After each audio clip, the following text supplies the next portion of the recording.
करीम, अम्मा बाद, फ़ऊज़ु बिल्लाहि मिनश्शैतानिर रजीम, बिस्मिल्लाहिर्रहमानिर रहीम। निगाहें इश्क व मस्ती में वही अव्वल वही आखिर, निगाहें इश्क व मस्ती में वही अव्वल वही आखिर, वही कुरान वही फुरकान वही यासीन वही तोहा। अस्सलामु अलैकुम व रहमतुल्लाहि व बरकातुहू।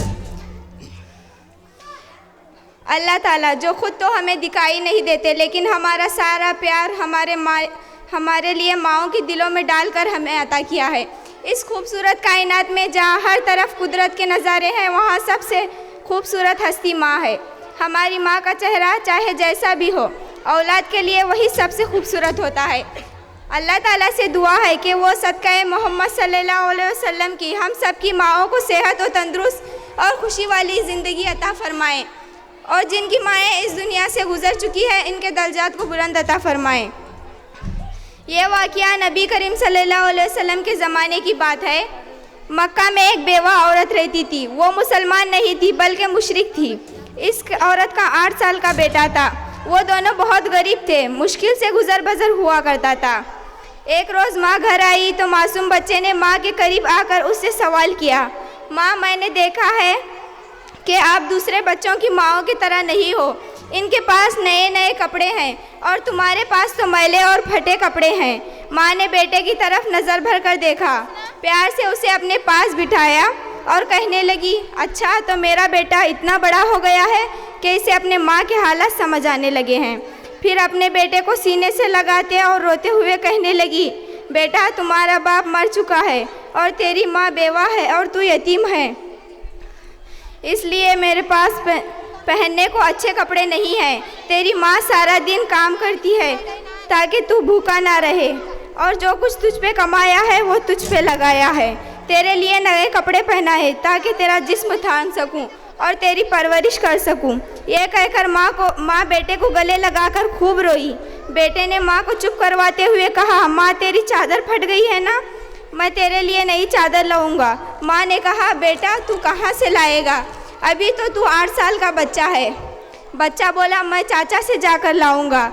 माँ ने कहा, तेरे चाचा तो तेरे बाप की ज़मीन भी कब्ज़ा कर रखी है, वो तुझे चादर कहाँ से देगा। बेटा बोला, माँ, मैं ज़रूर जाऊंगा, मैं चाचा से जाकर कहूँगा कि मैं प्यारा भतीजा हूँ, वो मुझे देखकर खुश होगा। मैं उससे कहूँगा कि मैं ज़मीन लेने नहीं आया हूँ, बस माँ के लिए चादर लेने आया हूँ।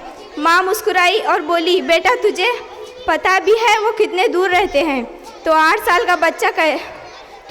का बच्चा कैसे जाएगा वहाँ तक। बच्चे ने इत्मीनान से जवाब देते हुए कहा, माँ, फिक्र ना कर, मैं सब पता कर चुका हूँ। माँ ने बेटे को चाचा के जाने की इजाज़त दे दी। बेटे को नहलाया, साफ़ सुथरा कपड़े पहनाया, बाल संवारे, खुशबू लगाई और चाचा की तरफ रवाना कर दिया। बच्चा पैदल चलता हुआ चाचा के मकान में जाकर पहुंचा। देखा कि चाचा अपने साथियों के साथ बैठा शराब पी रहा है। बच्चे ने अदब के साथ चाचा को मुखातिब करते हुए कहा। चाचा ने मुड़कर देखा और पूछा, तुम कौन है? बच्चा बोला कि मैं आपका भतीजा हूँ, मैं आपसे माँ के लिए चादर लेने आया हूँ। चाचा के सामने 8 साल का भतीजा खड़ा था, लेकिन सिवाय इसको इसके चाचा प्यार करता, इसलिए बच्चे को मारना पीटा शुरू कर दिया। बचाओ बचाओ कहकर वो चीखता रहा, इतना मारा कि वो लहू लहान हो गया। साफ कपड़े पहने खून से भर गए। चाचा भतीजे को थप्पड़ मारे, डंडे मारे, खींचा, झिंझोड़ा और बच्चा दूर जागे रहा। वो बच्चा मुश्किल से अपनी जान बचाकर भाग गया। इधर माँ का दिल बेचैन हो गया। वो अपने बेटे की खातिर घर से निकल दौड़ी। ये सिर्फ माँ और बेटे का प्यार था। अभी बेटा माँ तक नहीं पहुँचा था, लेकिन माँ इसके लिए बेचैन थी। बच्चा रोते रोते घर जा रहा था। रास्ते में एक आदमी ने रोका और पूछा कि ये हाल कैसे हुआ। बच्चा ने सारा माजरा बता दिया कि मैं चाचा के पास माँ के लिए चादर लाने गया था और चाचा ने मुझे मारा। उस रागिर ने कहा, सुनो, खाना काबा में जाओ, वहाँ तुम्हें मोहम्मद सल्लल्लाहु अलैहि वसल्लम मिलेंगे। इनसे अपने माँ के लिए चादर मांगना, वो ज़रूर देंगे। बच्चे ने आंसू पोंछा और घर की तरफ चल दिया।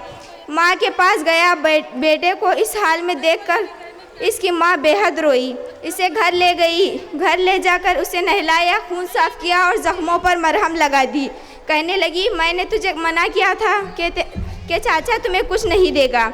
बेटे ने कहा, माँ मैं अब किसी और के पास जाऊँगा, अगर आप मुझे इजाज़त दो मैं चादर ज़रूर देंगे। माँ ने कहा, कौन है? बेटे ने बोला, मुझे मोहम्मद।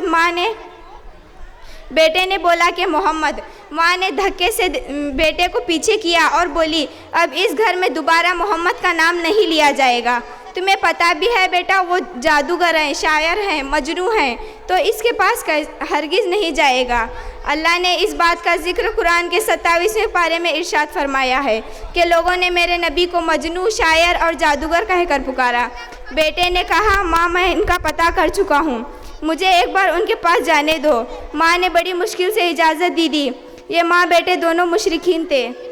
बेटा खाने काबा की तरफ लौटा। खाना काबा पहुंचकर अंदर दाखिल हुआ तो देखा कि बहुत से लोग बैठे हैं। बच्चे को पहले वाला मंजर याद आ गया। बच्चे की हिम्मत ना हुई कि वो किसी से पूछता कि मोहम्मद कौन है। बच्चा दूर खड़ा देखता है। फिर इसने खाने काबा के चक्कर लगाना शुरू कर दिया। चलता रहा और देखता रहा।